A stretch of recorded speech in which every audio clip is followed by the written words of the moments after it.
All right, pre-calculus, we're in the calculus book, section 3.3, rules for differentiation. 3.3 is probably the last section that we'll do in this book before the end of the school year. This is usually around where we run out of time, which is a little sad because 3.4 is where you start going into practical application, but I guess you'll have to go to college and pay for a real calculus course to start doing all that.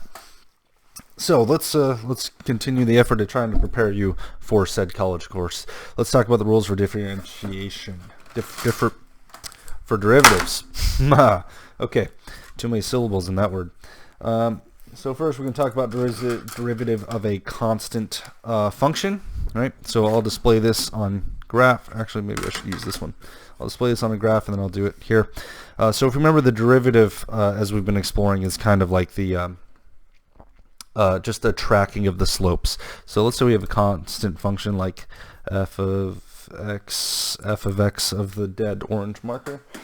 Let's say we've got a function like f of x is equal to 4, right? So this function, well, we're just going to go to 4, and we'll be drawing a straight line like that. Now, if you remember when we were talking about graphing derivative functions, the slope of this line is 0, right? Or every time the line goes horizontal or it hits a curve, we get a slope of 0. So the graph of this derivative would just be 0. Just be a line straight up and down right there at 0. Right? That's what the derivative function would be. Or what we could say algebraically is we could say that f prime of x, or was it d of f over d of x, right? That's just going to be equal to 0. Right, so the derivative will be 0. It'll have a slope of 0 every single time. So graphs of constant functions always equal to 0. Great, that's a cool thing that we know. That's rule number 1. It's the derivative of a constant function. Let's go over rule number 2. It's the power rule for positive integer powers of x. Right, so we'll explain this one using we'll start with the graph of x squared. We might also do the graph of x cubed. So if we look at the graph of x squared, we got a nice happy little parabola moving up from 0 right there. Maybe I'll switch to red. Green's not looking so bright today either. Maybe it's because I opened the window and it's a bright sunny day today. So there we go. Nice good old f of x squared. Right? Whoops. I used poor notation there. F of x is equal to x squared, right? Now if we were going to track the derivative here, what we would see is that right at 0, the slope is at 0. And then if we go to 1, the slope would be about 1-ish. And then if we go to 2, it gets exponentially higher and higher toward the slope is moving up and up and up towards positive infinity, right? And if we go to the left-hand side, it's moving up and up and up towards also negative infinity, right? It's kind of funny if we look at the left-hand side.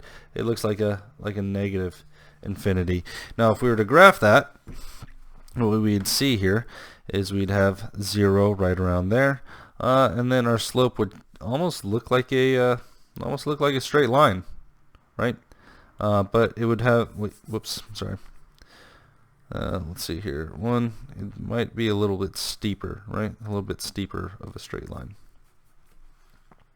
Okay. And if we were to actually graph this perfectly, if I could draw perfect parabolas and perfect derivative sketches, we would see that this line would have the slope of y is equal to 2x, right? Now let's see what would happen if we did it to x cubed. If we did it to x cubed, we'd have something kind of like this, right? The curves would be slightly off, but we'd have something like this, right? And then if we look at the right side, the slope goes towards positive infinity, and then if we look at the left side, the slope also goes towards positive infinity, right? That's a nice, interesting thing. And then we see this curve at 0. So if we were going to do the tangent, the graph of the derivative of x cubed, what we'd actually end up with is a parabola of x squared, right? So y would equal x squared. That'd be the derivative of x cubed, right? Because we've got 0, and then it tends towards positive infinity, and then over here it tends towards positive infinity as well, which is kind of funny, right? So what we see algebraically is this power rule for exponential derivatives. What it does is it takes any exponential derivative you've got, or any exponential function you've got. So like for example x cubed. What it means, well, we'll do the book notation. If we got x to the power of n, the derivative would be n times x to the power of n minus 1, right? So if I've got x cubed, then the derivative is going to be 3 times x squared, right? Oh, whoops, I forgot to scale this parabola, right? When I drew my derivative slope, or my derivative graph, it should have been scaled a little bit narrower, because as I was even saying it, that the curve on x cubed is slightly different. So it should have been 3x squared, right? That would have made the parabola wider or narrower? Narrower. Yeah, that would have made the parabola narrower. It would have raised much sharply, or much more sharply, much sharper. I don't teach grammar, right? So that would have been the accurate one. And that's how we use the power rule, right? So if I had the graph of x to the power of 7, the derivative would be 7 x to the power of 6, right? And that's what I wanted to show you with the graph of x squared and x cubed, is that the derivative just goes down one dimension as far as the graph. So the graph of x squared, if we were to graph that, that would give us a derivative of 2x, or we'd see it as the line y equals 2x. It'd be a straight line. So that's the power rule. Maybe I won't spend too much time on that because we'll get another chance to see it in a second. Let's talk about the constant multiple rule. Okay, so constant multiple rule, let's say I've got the graph. Do I have any other colors over here? Oh, I've got blue. All right. Red's hard to look at for a long time. Let's say I've got the graph of 2x, that derivative function that we were looking at a second ago. Right, so this is y equals 2 times x. The constant multiple rule says that the derivative of this graph is just going to be the slope, right? So since this is a linear equation, then the derivative of 2x would just be 2, right? So y prime is going to equal 2. If we show you that on our little derivative sketch, we see it's a constant slope. The slope is going to be 2 over 1. So if I were to graph the derivative, I would just go to 2, and then I could draw. That's the graph of y prime, right? So it's kind of an interesting thing. You just multiply it by the coefficient, right? Or the constant multiple rule would mean that the derivative is just the coefficient. Now, let's see here. What else do we have?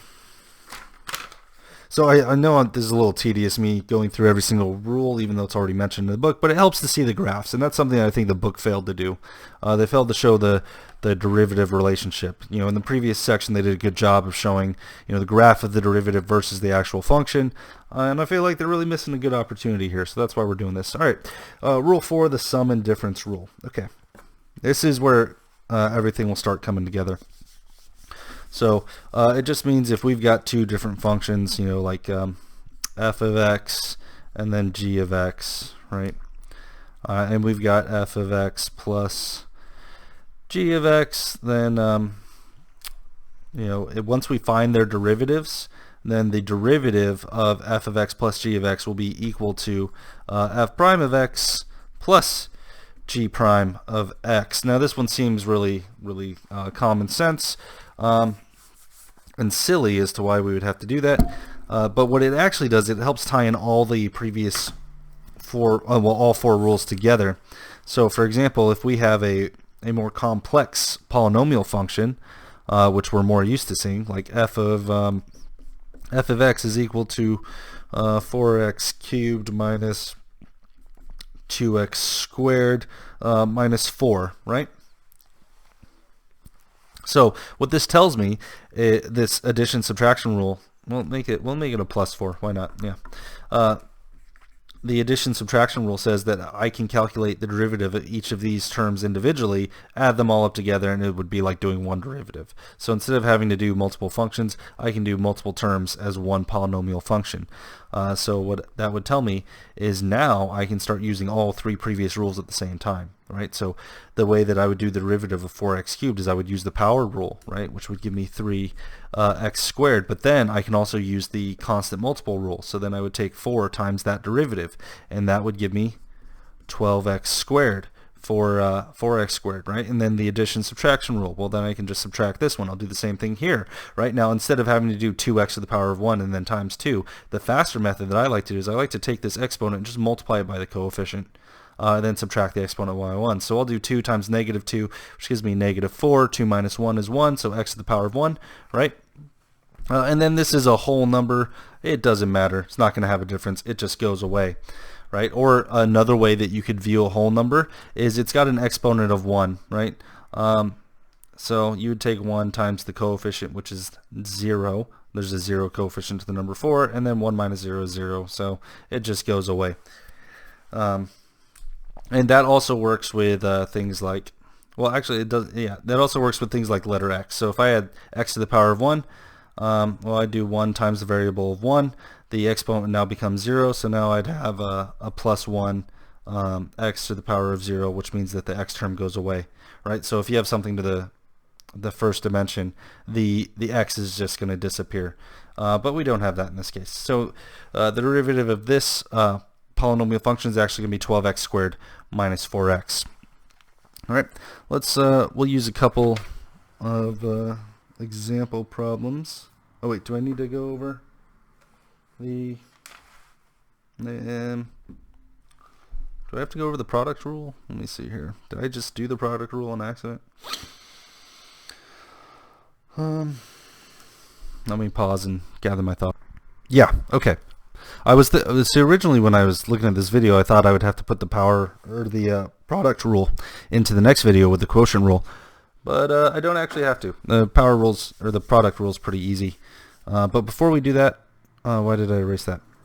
I'm going to show you the graph of the polynomial function we just did, even though I erased it. That was a terrible move. Or maybe we'll just do a different one. So we'll do an example from the book. Where am I at? We'll go on page 114. No, that's a lame one. That'd take too long to punch into a calculator. Yeah, well, I'll do the one at the top of 115. They give me the polynomial function x to the power of 4 minus 2x squared plus 2. I'm going to make that a 2x. I want to make it 2x. I'm changing it. All right. So using the super cool first 4 rules of differentials. Oh, side note. So we can only use these on derivatives that are continuous, right? So as long as these are continuous and differential, we can use these differential rules. So that should be clear by definition, but sometimes people have trouble with words like differentials. So let's go ahead and use power rule here. This becomes 4x cubed. This becomes negative 4x. This one just becomes plus 2. Cool. So I've gone ahead and used all 4 of those rules. This should be f prime of x. All right, and this would be f of x. So let's go ahead and punch these into a graphing calculator real quick. I'll speed up some time so I can actually still go over the product rule. Okay, so I've gone ahead and typed in my functions into my graphing calculator. This is the cooler one. If you don't have this one, if you got the let's see here, if you got this one, you won't be able to see the exponents. You have to, subscript them into parentheses. But this one's nice to teach with because it makes everything look really, really clean. So on the top, I've got our blue function, x to the power of 4 minus 2x squared plus 2x. And then underneath that, I've got our derivative, 4x cubed minus 4x plus 2. And then you can also see they're color-coded, blue and red, which is another nice little touch because when I go to the graph, the blue line is in fact the blue polynomial and the red line is the derivative. Now let's look at, actually I need to press the zoom button instead of bringing my camera so close. And let's get out of the glare. Oh, it's like the glare is following me. Okay, so if we look at this function, I'm going to zoom in even more, enhance, right? So we look at this this blue function and we see that we've got a 0 right here at this sharp curve, so we should have a slope of 0. Then if we look at the graph of the derivative, we see that it passes through 0 at the same point, right? And then here it goes, the slope goes up, right? So the slope's positive, and then right around here, or wait, let's see here, we got a positive slope, where looks like we've got a little bit of a horizontal turn right here. And then the derivative hits 0 right at that little horizontal section. It's probably incredibly infinitesimal, so we can't see it with our naked eye unless we zoom in incredibly close. But then the slope continues to move, and then right around here it goes horizontal again, which is why the derivative turns, but it doesn't quite hit 0, right? So the graph stays positive, but it kind of decreases in its sharpness, which is why you see the number going back down. Stay on. But it doesn't go into the negatives. And then here it goes horizontal again, which is why you see it turn again and go flat at 0 for a moment, and then it sharply raises up, which is why the derivative also sharply raises up. So we can confirm this graphically, which is a good thing to do, as you know, being able to mentally picture the graph of a derivative is incredibly useful in calculus. And it's a skill that comes with time and by calculating more and more derivative functions. All right. Now that we've gotten that out of the way, and we kind of put a little bit of proof to the pudding of all 4 of these rules, let's go over the product rule. So the product rule is a little bit tricky, and I'm not going to do an example for this one. I'm just going to show it algebraically. So algebraically, what the product rule says is if I've got, let's say I've got the derivative of, go to pink. Hopefully the pink works. Yep. Okay, so let's say f of x is going to equal, we'll say 3x squared times, we'll say x squared plus x, right? So we've got a product of 2 derivatives, right? Or we have to find the derivative of a product of terms. What we would do is we would take, actually it's probably better if I relabel this. Let's say we'll do this how do I do this? We'll do this with derivative notation. So let's say I need to calculate d of, we'll say we have to calculate d over dx of we'll say function g, or well, we'll call it function, say f times g, right? So I'm calculating the derivative of f times g, and what we can see is this is derivative f, this is function f, this is function g. So what we're going to do here is we're going to take g times f prime, and then we're going to add it to f times g prime. Okay, so what's happening is I'm taking, so this is g, this is f, so I'm taking this value, x squared plus x, I'm way too close. So I'm taking x squared plus x, or function g, I'm going to multiply it by the derivative of f prime. So using those 4 rules, I should be able to see that 2 times 3 is 6, which brings the exponent to 1. So that would be times 6x, and that's g times f prime. And then I need to take that number and add it to the function of f times g prime. So the function of f is going to be 3x squared. And then g prime is going to be, let's see here, 2x to the power of 1 plus 1. So 2x plus 1. All right, that's g prime. Okay, now I'm going to do a little bit of algebra. I'll distribute this. Got 6x cubed plus 6x squared, and then plus, that's going to be 6x cubed again, plus 3x squared. From here I can add some like terms. You end up with 12x cubed plus 9x squared. And that is the derivative of, that's d over dx of f times g. All right, so that is the product rule. So whenever you have 2 functions being multiplied, you have to calculate the derivative of those 2 functions. You're then going to use this product rule. now, this is the primary method that you're going to use in calculus, because a lot of your functions are going to be much more complex than this. But I am going to show you an alternate way to do this, which is kind of interesting. So remember that answer 12x cubed plus 9x squared. Some of you may be wondering, like, hey, Mr. Claiborne, if it just says 3x squared, if that's function f and function g is x squared plus x, didn't we learn in our functional rules that, you know, f of x times g of x is equal to, what was it, f of x times g of x would be equal to, was it f times g of x, right? And so if you're going to use this functional logic, what you do is you would multiply this here, right? If you multiply this here, you end up with 3x to the power of 4 plus 3x cubed, and then you could now calculate the derivative d over dx of this new function. And then if we use our power rules and all the rules that we already know, we would end up with 12x cubed. 4 times 3 is 12, 4 minus 1, 3, and then 3 times 3 is 9, 3 minus 1 is 2. Which is identical to the answer we got over here. Now, so some of you may be saying, Mr. Claiborne, why don't we just do that? You can on easier problems, but calculus doesn't stay easy. You get some pretty complex functions that you plug into these problems, especially when you start doing real-life applications. So learn g times f prime plus f times g prime, okay? It's not too difficult. It's a few extra steps. You need to logically understand how to recreate this. All right.